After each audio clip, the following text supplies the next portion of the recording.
there are several data center IPOs in various stages of kind of trying to get going, some of which are fairly far along. Whether or not they all get done remains to be seen, but that's a sector that's clearly strong.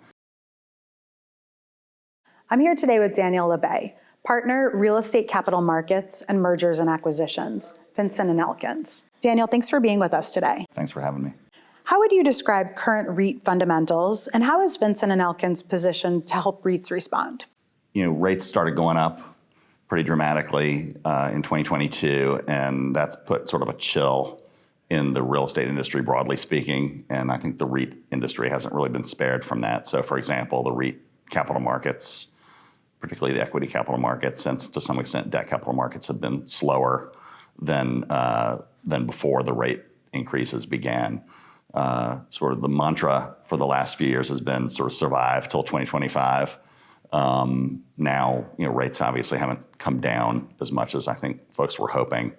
2024, REITs underperformed the broader market, but were stable. The first quarter of 2025 was positive, and I think the outlook generally for 2025 is pretty good.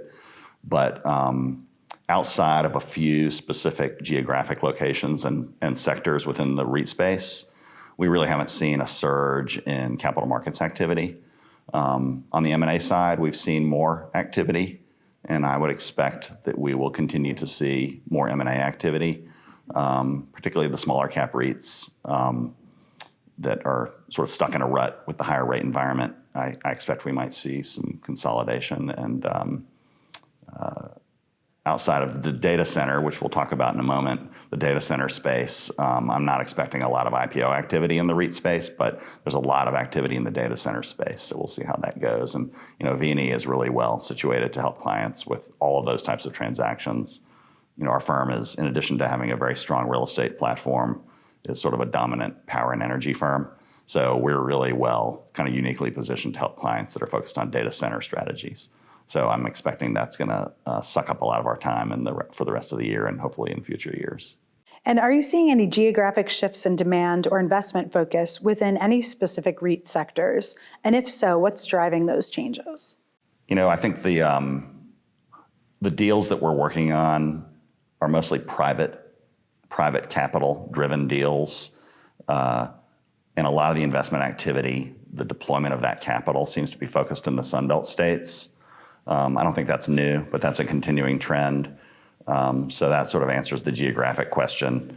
As far as sectors go, data centers are dominating the real estate space right now. They're capital intensive. They're very large projects. They require a huge amount of capital. And that sort of AI tech-driven juggernaut that we're seeing is driving so much activity. So, for example, I was talking before about the sort of anemic REIT IPO market, and that continues to be the case, but there are several data center IPOs in various stages of kind of trying to get going, some of which are fairly far along. Whether or not they all get done remains to be seen, but that's a sector that's clearly strong. More broadly speaking, commercial real estate, the core commercial real estate asset classes tend to perform well in a growing economy and in a low rate environment. The economy is pretty stable, but there's some volatility. The rates are still pretty high. So I think that the asset classes that we're probably going to see the most activity in will be similar to data centers, kind of niche assets in growing local geographic markets.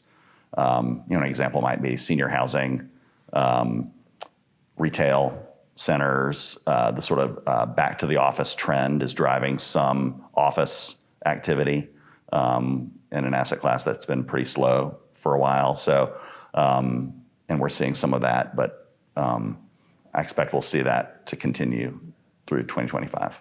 And what are some key priorities for V&E as you look ahead to the rest of the year and how you intersect with your REIT clients? Our priority is to sort of be where the deals are. Deals are hard to get done in this environment. There's a ton of private capital looking to be deployed.